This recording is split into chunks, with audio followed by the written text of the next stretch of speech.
بسم اللہ الرحمن الرحیم نحمده ونصلی علی رسولہ الکریم اما بعد۔ سیرت النبی صلی اللہ علیہ وسلم کے مدنی دور کا درس نمبر 53، مشرکین مکہ کے سرداروں کا انجام، مکہ مکرمہ میں شکست کی خبر اور مدینہ المنورہ میں فتح کی خوشخبری سے متعلق ہے۔ تاریخ اسلام کا یہ پہلا فیصلہ کن معرکہ غزوہ بدر مشرکین کی شکست فاش اور مسلمانوں کی فتح مبین پر ختم ہوا۔ اس معرکے میں 14 صحابہ اکرام رضی اللہ تعالی عنہم اجمعین شہید ہوئے، جس میں سے 6 مہاجرین اور 8 انصار تھے، جبکہ مسلمانوں کے مقابلے میں مشرکین کو بھاری نقصان اٹھانا پڑا۔ مشرکین کے 70 افراد مارے گئے اور 70 افراد قید کیے گئے، جن میں عموماً قائد، سردار اور بڑے لوگ شامل تھے۔ حضرت ابو طلحہ رضی اللہ تعالیٰ عنہ سے روایت ہے کہ نبی صلی اللہ علیہ وسلم کے حکم سے بدر کے روز قریش کے 24 بڑے بڑے سرداروں کی لاشیں بدر کے ایک گندے کنویں میں پھینک دی گئی۔ آپ علیہ السلام کا دستور تھا کہ جب آپ کسی قوم پر فتح یاب ہوتے تو 3 دن میدان جنگ میں ہی قیام فرماتے۔ جب میدان بدر میں فتح کے بعد تیسرا دن آیا تو آپ علیہ السلام نے جانے کا حکم دیا۔ چنانچہ آپ علیہ السلام پیدل چلنا شروع ہوئے اور صحابہ اکرام رضی اللہ عنہم اجمعین بھی پیچھے پیچھے آپ کے پیدل چل رہے تھے، یہاں تک کہ آپ علیہ السلام کنویں کے کنارے پر کھڑے ہو گئے۔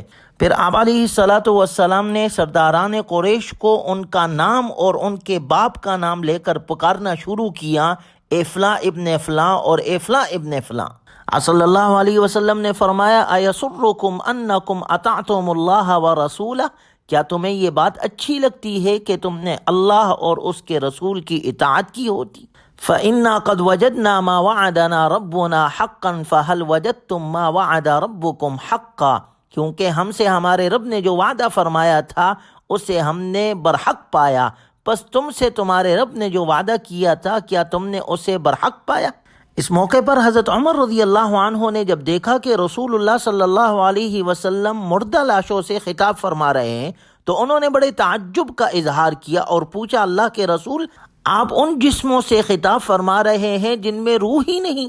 رسول اللہ صلی اللہ علیہ وسلم نے فرمایا، والذی نفس محمد بیدہ ما انتم باسمع لما اقول منہم، اس ذات کی قسم جس کے ہاتھ میں محمد صلی اللہ علیہ وسلم کی جان ہے، میں جو کچھ کہہ رہا ہوں اسے تم لوگ ان سے زیادہ نہیں سن رہے ہو۔ اور ایک روایت میں ہے کہ تم لوگ ان سے زیادہ سننے والے نہیں، لیکن یہ لوگ جواب نہیں دے سکتے۔ ابن اسحاق رحمہ اللہ کی روایت میں ہے کہ آپ صلی اللہ علیہ وسلم نے کنویں کے کنارے پر کھڑے ہو کر مشرکین سے کہا، اے کنویں والو، بئس عشیرۃ النبی کنتم لنبیکم، تم اپنے نبی کے بہت برے رشتہ دار تھے۔ کذبتمونی وصدقنی الناس، تم نے مجھے جھٹلایا جبکہ اوروں نے میری تصدیق کی۔ وَأَخْرَجْتُمُونِي وَآوَانِيَ النَّاسِ، تم نے مجھے میرے وطن سے نکالا اور اوروں نے مجھے پناہ دی۔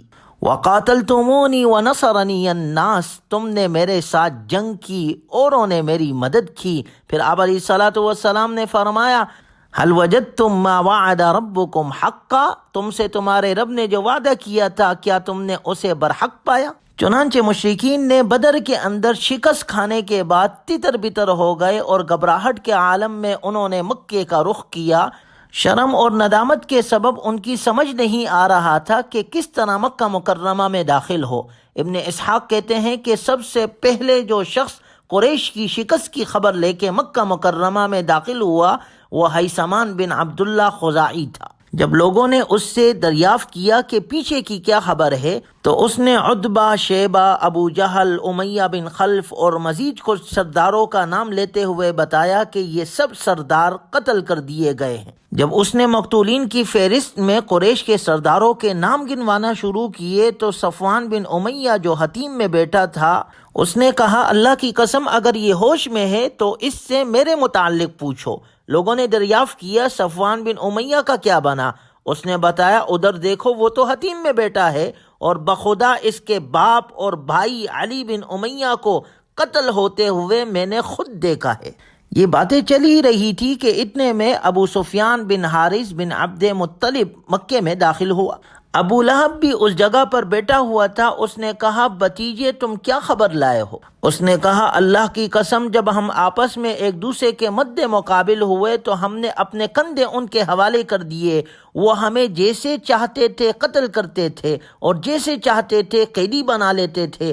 اللہ کی قسم میں اس کے باوجود لوگوں کو ملامت نہیں کرتا، دراصل ہماری مٹ بھیڑ ایسے گورے چٹے لوگوں سے ہوئی جو آسمان اور زمین کے درمیان چتکبرے گھوڑوں پر سوار تھے۔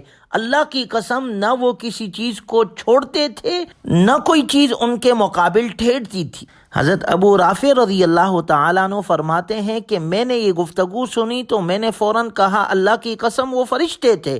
ابو لہب نے غصے سے ان کو ایسا مکہ مارا اور سینے پر چڑھ کر خوب ان کی پٹائی کی۔ اس واقعے کے چند دنوں کے بعد ابو لہب بیمار ہوا اور اسے ایسی بیماری لاحق ہوئی جسے عرب بہت منحوس سمجھتے تھے۔ چنانچہ ابو لہب اسی بیماری میں مر گیا اور اس کی لاش 3 دن تک گلتی رہی اور اسی طرح پڑی ہوئی تھی۔ نہ کوئی اس کے قریب جاتا تھا اور نہ اس کی تدفین کی کوشش کرتا تھا۔ جب اس کے بیٹوں کو خطرہ محسوس ہوا کہ اس طرح چھوڑنے پر لوگ انہیں ملامت کریں گے تو ایک کھڈا کھدوایا اور اس میں لکڑی سے اس کی لاش ڈھکیل کر اور دور ہی سے پتھر پھینک پھینک کر چھپا دی۔ غرض اس طرح اہل مکہ کو میدان بدر کی شکست فاش کی خبر ملی اور ان کی طبیعت پر اس کا بہت برا اثر پڑا، حتیٰ کہ انہوں نے مقتولین پر نوحہ کرنے کی ممانعت کر دی تاکہ مسلمانوں کو ان کے غم پر خوش ہونے کا موقع نہ ملے۔ اللہ کا نظام دیکھے کہ ابو جہل بدر میں بچوں کے ہاتھ مارا گیا، عتبہ، شیبہ، امیہ بن خلف یہ سب وہاں پر رسوا ہوئے اور جہنم رسید ہوئے، اور ابو لہب یہاں پر عبرت کی موت مرا۔ جبکہ دوسری جانب اللہ تبارک و تعالی نے جناب رسول اللہ صلی اللہ علیہ وسلم اور صحابہ اکرام رضی اللہ عنہم اجمعین کو فتح عطا کی تو آپ علیہ الصلوۃ والسلام نے اہل مدینہ کو جلد از جلد خوشخبری دینے کے لیے 2 قاصد روانہ فرمائے۔ ایک حضرت عبداللہ بن رواحہ رضی اللہ عنہ جنہیں عوالی یعنی بالائی مدینہ کے باشندوں کے پاس بھیجا گیا، اور دوسرے حضرت زید بن حارثہ رضی اللہ عنہ جن کو سافلہ یعنی مدینہ کا نشیبی حصے کی طرف روانہ کیا گیا۔ اس دوران یہود اور منافقین نے جھوٹے پروپیگنڈے کر کے مدینہ المنورہ میں ہلچل برپا کر رکھی تھی، یہاں تک کہ انہوں نے یہ خبر اڑا رکھی تھی کہ نعوذ باللہ نبی صلی اللہ علیہ وسلم قتل کر دیے گئے ہیں۔ چنانچہ جب ایک منافق نے حضرت زید بن حارثہ رضی اللہ عنہ کو نبی صلی اللہ علیہ وسلم کی اونٹنی قصوہ پر سوار آتے دیکھا تو وہ بول پڑا واقعی محمد صلی اللہ علیہ وسلم قتل کر دیے گئے ہیں۔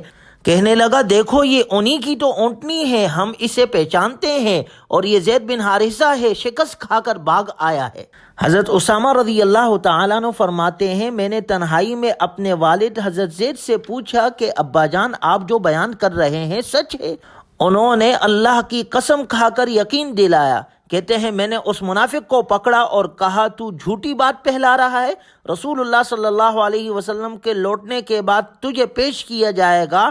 وہ اپنے بیان سے مکر گیا اور کہنے لگا میں نے دوسروں سے سنا ہے۔ چنانچہ جب رسول اللہ صلی اللہ علیہ وسلم کے یہ دونوں قاصد عبداللہ بن رواحہ اور حضرت زید رضی اللہ تعالی عنہما دونوں مدینہ المنورہ پہنچ گئے، مسلمانوں نے ان سے تفصیل سننے کے بعد یقین آ گیا مسلمانوں کو کہ مسلمان فتح یاب ہو گئے ہیں، تو اس کے بعد مدینہ المنورہ میں ہر طرف مسرت اور شادمانی کی لہر دوڑ گئی۔ مدینہ المنورہ میں تحلیل اور تکبیر کے نعروں سے مدینہ المنورہ گونج اٹھا اور مسلمان رسول اللہ صلی اللہ علیہ وسلم کی استقبال کے لیے بدر کے راستے پر نکل پڑے۔ حضرت اسامہ بن زید رضی اللہ تعالیٰ عنہ فرماتے ہیں کہ ہمارے پاس اس وقت خبر پہنچی جب رسول اللہ صلی اللہ علیہ وسلم کی صاحبزادی حضرت رقیہ رضی اللہ تعالی عنہا کو جو حضرت عثمان رضی اللہ تعالی عنہ کی عقد میں تھی ان کو دفن کر کے قبر میں مٹی برابر کر چکے تھے۔ ان کی تیمارداری کے لیے حضرت عثمان رضی اللہ تعالیٰ عنہ کے ساتھ مجھے بھی رسول اللہ صلی اللہ علیہ وسلم نے مدینہ المنورہ میں ہی چھوڑ دیا تھا، تو اس وقت ہمیں یہ خبر پہنچی۔ چنانچہ اس طرح اللہ تبارک و تعالیٰ نے مسلمانوں کو یہ فتح عطا کی۔ اس کے بعد مال غنیمت کا مسئلہ اور اسی طرح بدر کے اندر جو قیدی آئے ہیں اس کے بارے میں انشاءاللہ اگلے درس میں ذکر کیا جائے گا۔ اللہ تعالی ہمیں بھی اہل حق حق کا ساتھ دینے کی توفیق نصیب فرمائے۔ وآخر دعوانا ان الحمد للہ رب العالمین۔